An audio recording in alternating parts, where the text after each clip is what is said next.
내미는 손이 진실이라면 힘이 들더라도 그 손을 잡아주어야 합니다. 주님께서는 하고자 하시면 저를 깨끗하게 하실 수 있습니다. 마테오복음 8장 2절의 말씀입니다.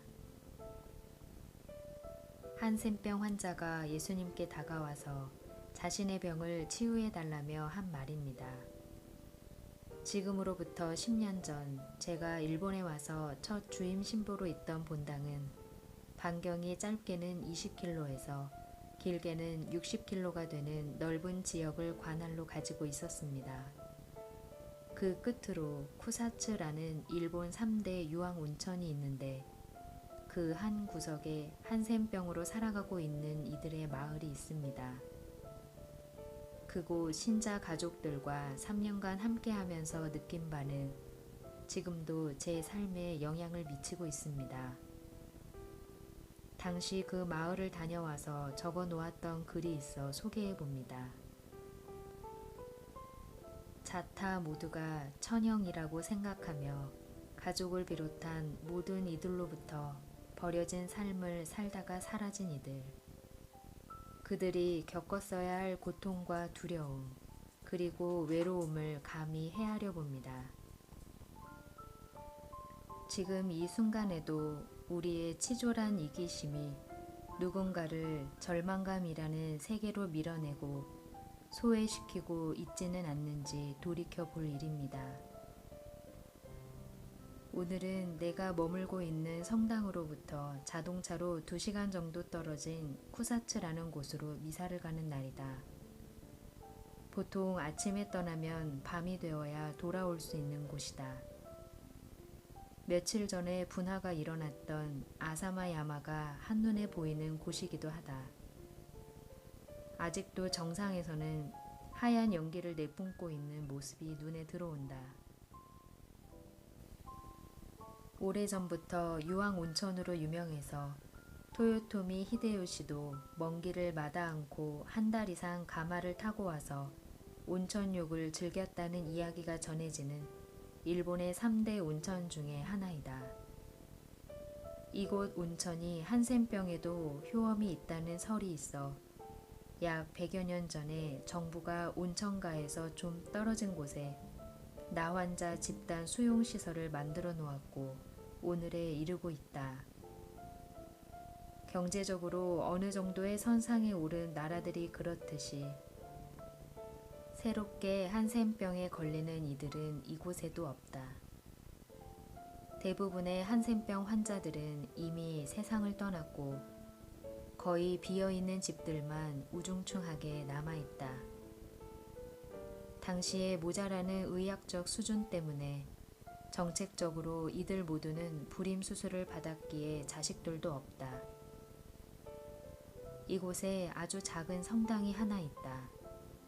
전체 가톨릭 신자 수는 6. 그 중에 4분은 불편한 몸을 이끌고 미사에 참여한다. 나머지 2분을 위해서는 봉성체를 한다. 이들 중에 제일 교포가 2사람이 있다. 이곳에서 일어났던 일이나 느낌들은 언젠가 나눌 기회가 있으리라 본다. 하여간 이들 한센병 가족들을 위해 미사를 드리고 왔다. 오늘은 몸 상태들이 그리 좋지 않았던지 2사람만이 미사를 참여했다. 나환자 교우 2분과 함께 동행한 수녀님 4분과 드린 산골짜기의 작은 미사였다. 그런데도 왠지 어느 때보다 더욱 정성이 가는 미사가 봉헌되었다. 그들과 함께 나눈 강론을 나누고 싶다. 제가 아주 존경하는 신부님이 계십니다. 돌아가신 지 꽤 오래된 분이시고 저 역시 그분께서 살아계실 때 한 번도 뵌 적이 없는 분이시지요. 신학생 때부터 그분의 시집이나 성가 가사를 통해서 어떤 분이실 거라는 생각만을 갖고 있을 뿐입니다. 오늘은 왠지 그분이 쓴 시 2개가 떠오르는 날입니다. 두매꽃. 외딸고 높은 산 골짜구니에 살고 싶어라. 한 송이 꽃으로 살고 싶어라. 벌, 나비, 그림자 비치지 않는 첩첩상중에 값 없는 꽃으로 살고 싶어라. 햇님만 내님만 보신다면야 평생 이대로 숨어서 피고 싶어라. 고인의 기도.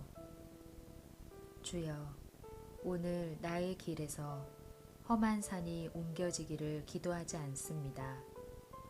다만 저에게 고갯길 올라가도록 힘을 주소서. 내가 가는 길에 부딪히는 돌이 저절로 굴러가기를 원하지 않습니다. 그 넘어지게 하는 돌을 오히려 발판으로 만들어가게 하소서. 넓은 길, 편편한 길, 그런 길을 바라지 않습니다. 다만 좁고 험한 길이라도 더욱 깊은 믿음 주소서. 이곳 쿠사츠에 올 때마다 여기저기에 피어있는 이름 없는 꽃들을 보게 됩니다. 어느 정도 꽃들에 대한 상식을 가지고 있는 저이지만 한 번도 본 적이 없는 들꽃이나 야생화들이 눈에 쉽게 들어옵니다. 참 아름답습니다. 녀석들을 보노라면 여러 가지 생각이 지나갑니다. 또한 드러내지 못하는 여러 아픔들을 겪으면서 한 생을 이곳에서 살아왔을 여러분들도 봅니다. 여러분과 전혀 다른 삶을 살아왔던 제가 여러분이 겪은 아픔을 알 수 있다고 이야기를 하면 그것은 오만이 되겠지요. 제가 오늘 소개한 이 두 개의 시가 여러분에게 커다란 위로와 하느님을 향한 희망이 되기를 바랍니다. 이름 없이 피다가 지는 꽃들도 하느님 앞에서는 결코 소중하지 않은 꽃들이 없음을, 그리고 주어진 고통이 내게서 없어지기를 기도하는 것이 아니라 그 고통을 이겨낼 수 있는 힘과 용기를 달라고 기도해야 한다는 것을, 모든 것은 마음에 달려있다는 것을 기억하도록 합시다. 미사를 마치고 돌아오는 길 피곤이 몰려온다. 늘 이런 환경에 놓여진 이들과 마주할 때는 강론이 어려워진다. 다만 온 마음으로 그들과 함께라는 것을 보여주려고 노력할 뿐이다. 주님, 저의 입을 통해서 이야기된 모든 말씀이 저에게서 먼저 성취되게 하소서. 서로 껴안으며 미사 중 반갑게 평화의 인사를 나누던 것을 떠올려 본다.